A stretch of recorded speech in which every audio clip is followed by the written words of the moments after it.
En période électorale, les tensions peuvent fragiliser la cohésion sociale. La jeunesse a donc un rôle clé à jouer. La jeunesse a un rôle clé à jouer pour renforcer le vivre ensemble. Aujourd'hui, nous abordons un thème essentiel qui est jeunesse, paix et leadership. Et nous sommes avec le président de la Jeune Chambre internationale, Porte Nouveau Impact. Je rappelle d'abord que cette émission est sponsorisée par les résidences Marie-Roger, qui est située à Danto, pas loin, environ à 100 mètres du CEG Danto. Ils sont joignables au 01 43 61 61 69. Président, bonsoir et soyez les bienvenus. Merci beaucoup. Bonsoir, monsieur le journaliste. Soyez les bienvenus chez nous, pour ne pas dire chez vous. Merci beaucoup pour l'opportunité. Je remercie les différentes équipes qui travaillent ici. Je voudrais aussi vous dire merci d'avoir accepté de nous prendre dans vos locaux. Merci à vos internautes, merci à vos abonnés. Alors, nous parlerons jeunesse, paix et leadership. Nous savons que vous êtes le président de la Jeune Chambre Porte Nouveau Impact. Mais ce serait vraiment intéressant que vous vous présentiez davantage. Merci beaucoup. Je suis Saturnaire Moutonayon, président de la Jeune Chambre internationale Porte Nouveau Impact pour la mandature de 2026. Je suis Jeune Chambre internationale Porte Nouveau Impact, une organisation de jeunes de 18 à 40 ans qui intervient dans la communauté de Porte Nouveau depuis 2012. Je suis le 14e président de cette merveilleuse organisation.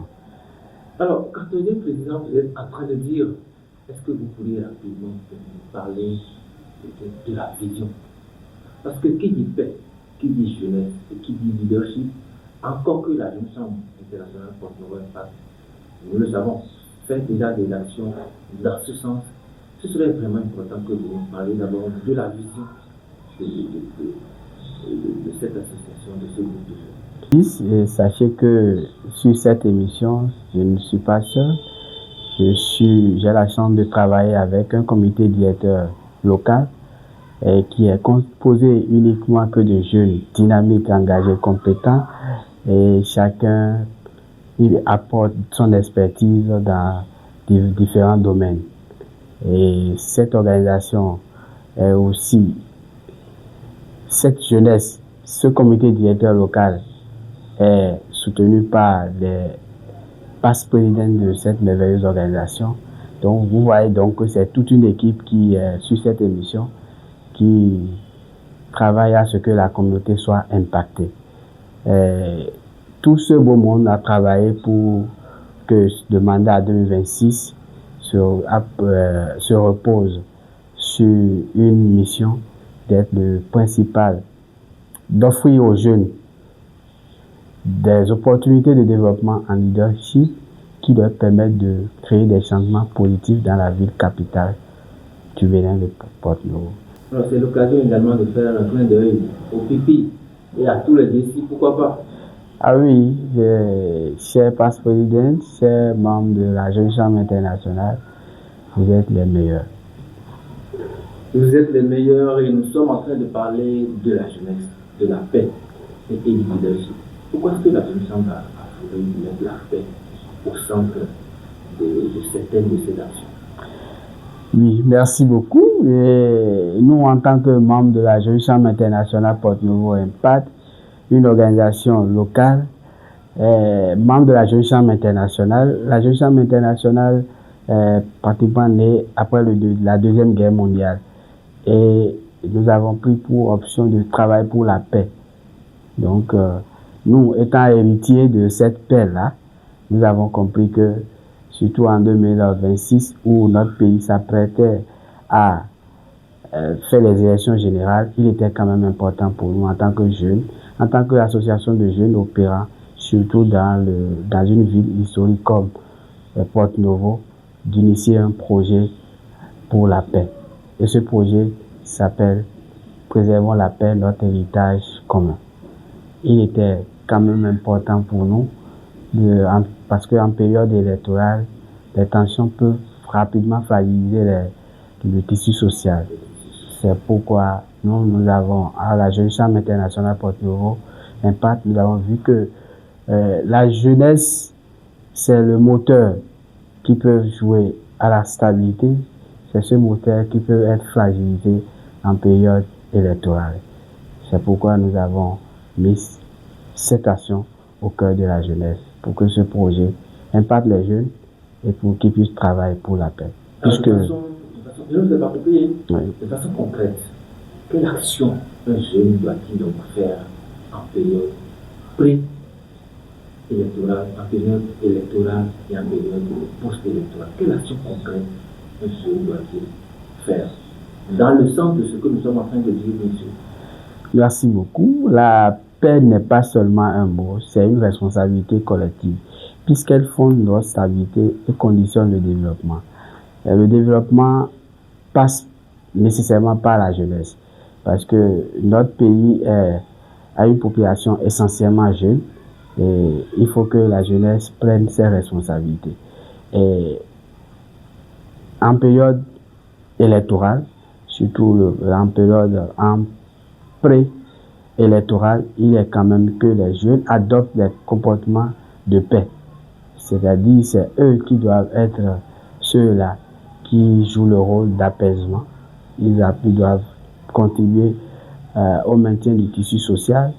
Ils doivent être un rassembleur, c'est-à-dire un mobilisateur. Et pendant les élections, puisque le vote, c'est un droit, mais la paix, c'est un devoir collectif. Donc le jeune doit travailler collectivement pour que nous puissions traverser cette période dans la paix. Et après les élections, le jeune a un rôle très important à jouer parce que la jeunesse n'a pas le choix. L'avenir, c'est nous. Le futur ne se raconte pas, le futur se construit. Donc la jeunesse doit s'engager pour le développement de sa nation. Donc participer au développement de la cité. C'est-à-dire donc si, c'est vrai que nous n'avons pas beaucoup de candidats pour cette fois, c'est-à-dire qu'à la fin, le soir de la journée, c'est mon candidat qui a gagné. Est-ce que de ces genres de gestes, donc vous êtes en train de travailler à ce que les jeunes évitent ce genre de comportement? Oui, mon candidat a gagné, mon candidat n'a pas gagné après la programmation des résultats par les institutions que nous, en tant que membres, en tant que jeunes, nous devons croire à nos institutions. Quand les institutions programment les résultats, quel que soit le camp qui a gagné, c'est le Bénin qui a gagné. C'est la communauté qui a gagné. Nous devons, après les élections, après la programmation des résultats, nous mettre ensemble pour le développement de notre communauté. Parce que l'avenir, c'est nous.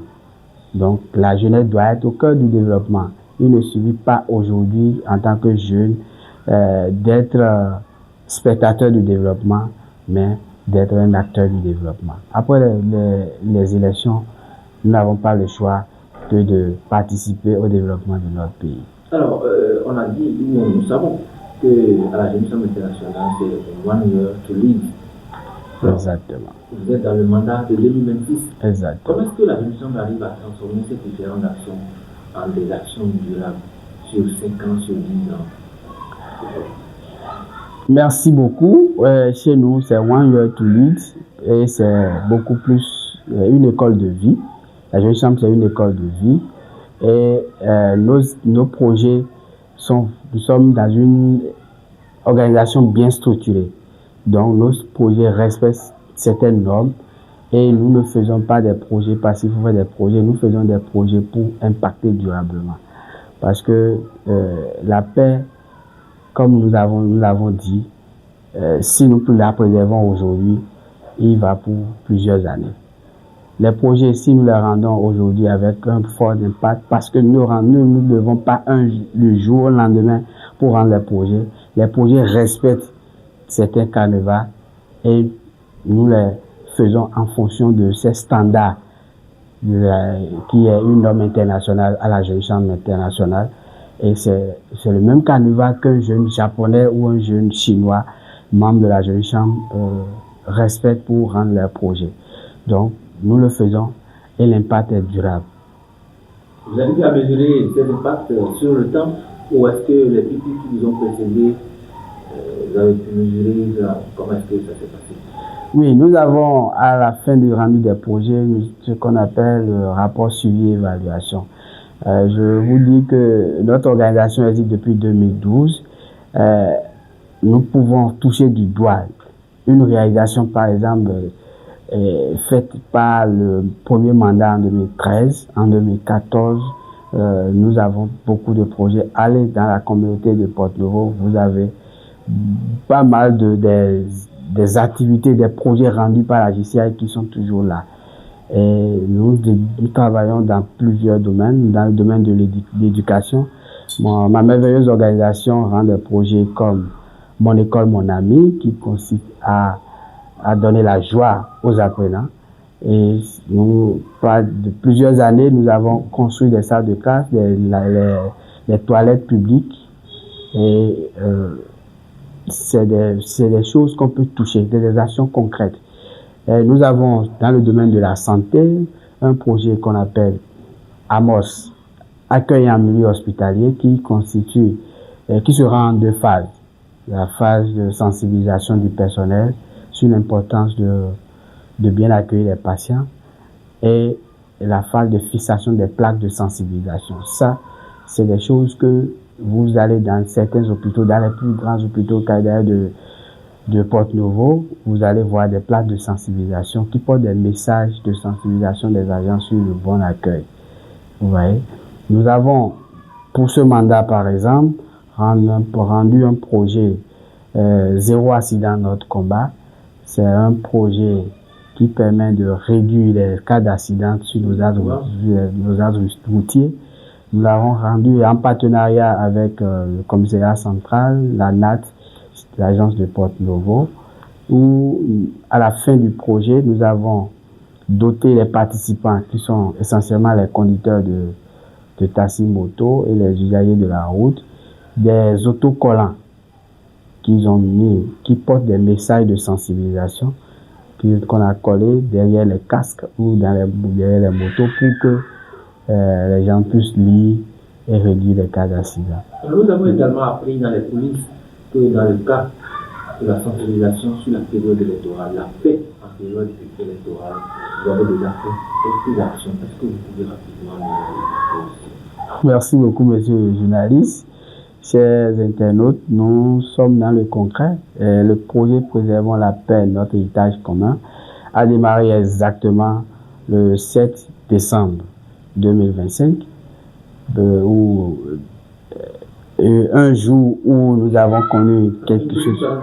Le mandat démarre en janvier ou en décembre? Exactement, c'est pourquoi je suis là pour vous dire merci. Je dis merci à l'immédiat président de la Jeune Chambre internationale Porto-Novo Impact. Je vais nommer l'ami Joseph Moussa.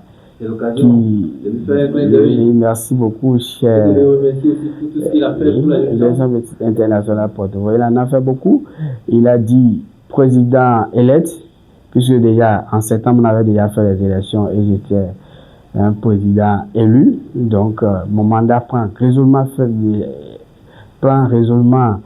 effet à partir du 1er janvier, mais le système fait qu'à 3 mois de la prise de fonction, on fait déjà les élections.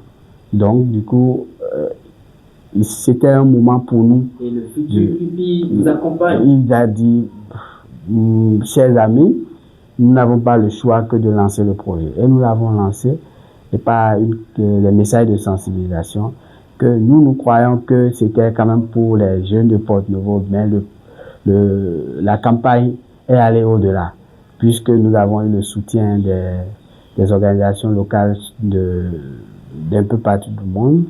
Par exemple, la Jeune Chambre internationale Burkina Faso, à travers les membres, nous ont envoyé des messages de paix pour soutenir le projet.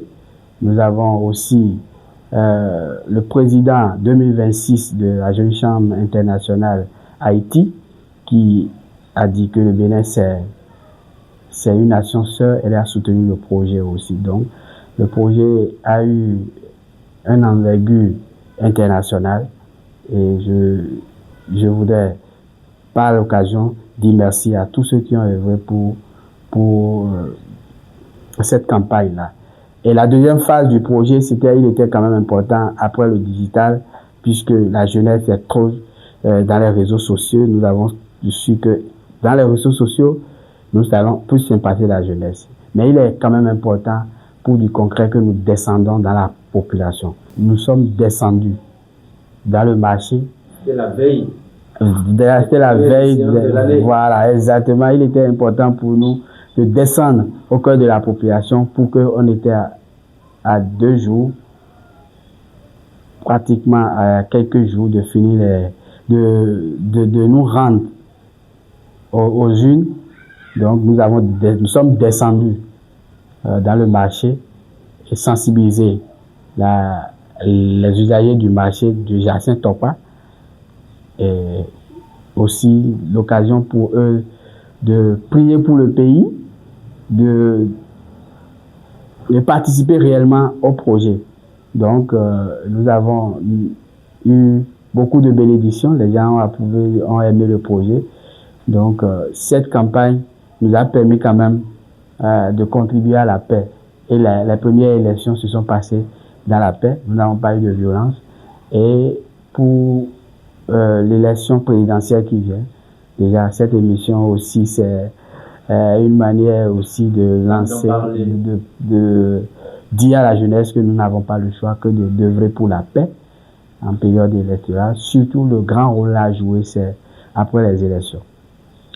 Et nous avons, en plus de cette émission, continué la campagne de sensibilisation en ligne avec les visuels. Amis internautes de Sonding, je vous rappelle que cette émission est sponsorisée par les résidences Marie Projet, qui est située à Port-Nouveau, précisément au quartier d'Anto. Vous avez besoin d'un endroit assez calme pour vous reposer. Vous avez besoin d'un endroit assez calme pour passer les meilleurs moments. Vous pouvez contacter les résidences Marie Roger au 01 43 61 61 62. Alors, Président, nous sommes en train pratiquement d'aller au terme de cette petite discussion avec vous. Mais est-ce que vous pourriez nous dire quelles sont vos actions phares pour votre mandat à quelques minutes, les projets les plus importants que vous prévoyez réaliser? Parce qu'on a parlé de la paix, on a parlé de la jeunesse, on a parlé du leadership, on a parlé également d'autres choses, des projets de vos passes présidents. Mais vous, maintenant, vous avez commencé avec le projet qui préserve la paix et la cohésion sociale. C'est vrai qu'il y a les élections qui sont déjà dans quelques jours, déjà, et vous prévoyez des descentes encore sur le terrain. Mais en dehors de ça, quels sont les projets les plus importants que vous pouvez nous dire ici? Merci beaucoup. La jeunesse, c'est aussi l'entrepreneuriat. Très prochainement, nous avons notre projet Let's Create Entrepreneur. Faisons naître de nouveaux entrepreneurs, qui est un cadre pour former des entrepreneurs et les accompagner à être de véritables acteurs de paix. Parce que si le gars a son entreprise et ça marche très bien, on ne peut pas le solliciter pour faire la violence. Donc, notre organisation est basée sur l'entrepreneuriat. Nous allons rendre le projet Let's Create d'ici là.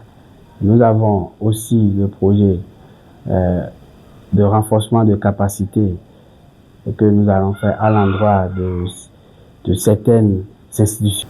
Donc, nous avons le projet One Team, One Goal.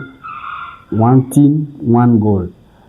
C'est un projet qui a pour ambition de renforcer la capacité de surtout certains élus locaux. Nous allons travailler d'ici là en collaboration avec la mairie d'Adjoum pour le renforcement de capacité de certains des cadres de la mairie. C'est l'occasion pour nous de dire merci au maire d'Adjoum, et d'ici là nous allons travailler au renforcement de capacité et aussi de contribuer au travail en équipe et finir par le team building C'est-à-dire, il faut quand même permettre aux élus locaux de réussir, de travailler en équipe pour réussir, parce que nous n'avons pas le choix.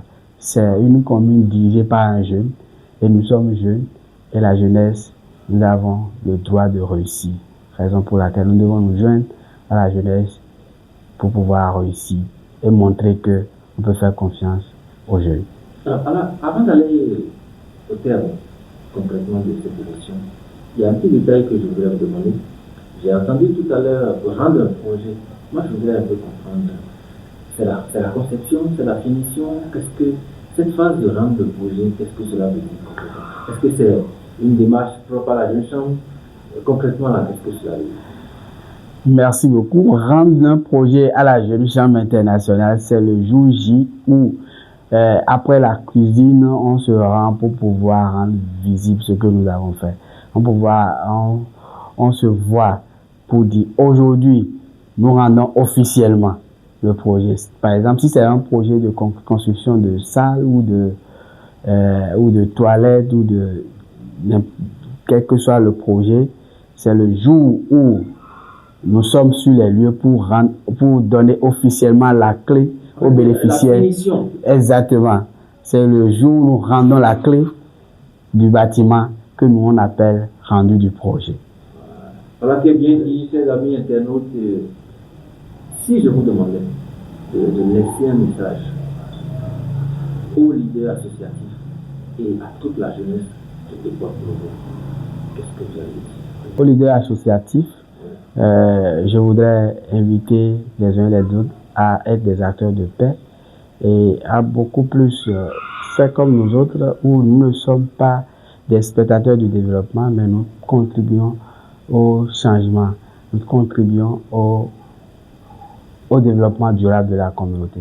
Donc c'est dans ça que tout leader associatif doit s'inscrire. Et pour la jeunesse, je voudrais leur dire de s'engager. Il faut oser se former, oser agir. Et à nos institutions partenaires, nous voulons leur dire que la Jeune Chambre internationale Porto-Novo Impact est prête à collaborer pour les initiatives constructives pour la communauté. Et je ne finirai pas dire que le futur ne se subit pas, elle se construit déjà dès aujourd'hui et pour l'avenir. Merci.